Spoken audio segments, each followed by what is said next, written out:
So the unfortunate blunt answer to this is that space belongs to whomever is able to control it using military force. It's this idea that the companies take over from the governments because the governments don't have the means and they're too risk averse.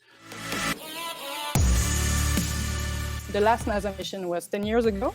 Space is now taken over by billionaires like Richard Branson, Jeffrey Bezos, and Elon Musk, who just recently sent tourists there.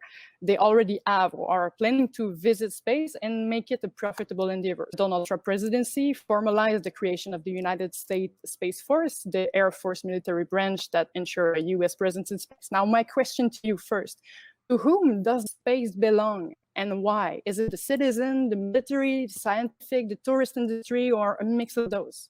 What do you think? I start with James. There's a great quote that I remember from college. Right is only a question between equals in power, but the strong do what they will and the weak do what they must. So the unfortunate blunt answer to this is that space belongs to whomever is able to control it using military force, or those who are able to claim it and nobody wants to make a military move against them for whatever reason, which is probably all the private companies right now. Space is also pretty huge, right? It's a pretty huge concept. So there's probably, at least for now, enough space for everybody if they're willing to go out far enough. That's great.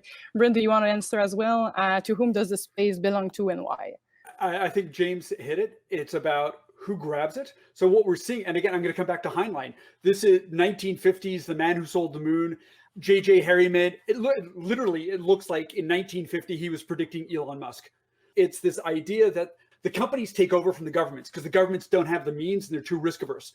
So those companies who are willing to take risks go out, they lay claim to the moon, they lay claim to other things. The nations will try and control it, but it's inevitably going to be the big companies because they're going to invest the money. The countries eventually stop doing that. We're already starting to see it, a race towards mining asteroids, first colonies. It's going to get pushed by private sector. There's some upsides to that, but then the downside is, do we just then reinforce a model where citizens are part of states that no longer have any powers because the companies like the GAFAs now control what it actually means to be a citizen? And if that becomes the public space, we see the same problem with the oceans. I think we'll just translate that into outer space. It's interesting to me that there's not really a clear narrative. As you said, who does space belong to? There's not a clear kind of cultural narrative about that yet. Mm-hmm. So when we talk about who does, I'm in the United States, so like who does America belong to? Who does North America belong to?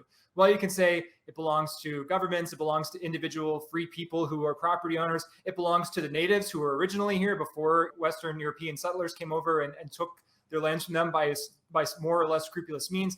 Those are all narratives that we have in our culture and we have debates over. I think as far as like who does space belong to, it's so nascent that we as humans have actually even tried to go there, let alone tried to go there as private companies, which is brand new, that we don't have any kind of cultural narratives really, or cultural lines around which this debate is even happening. And resource scarcity is probably what would force those debates to happen. So as we see the first billionaire grab an asteroid and become a trillionaire because of the resources, and we see them harvesting all the water on Mars and no one else can get any of the water on Mars, we're probably going to start to see some of those narratives come into our culture.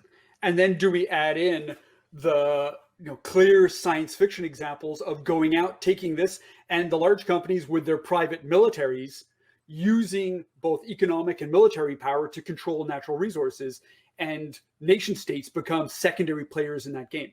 But that's a real risk. We've seen it both locally, and it's something that we can extrapolate to the next 100 years as we start moving out in space, if that's what happens, and ask ourselves, do we want to do that? Should we be doing that? Or should we be deploying an idea of a commons, an open space where you can't privatize it?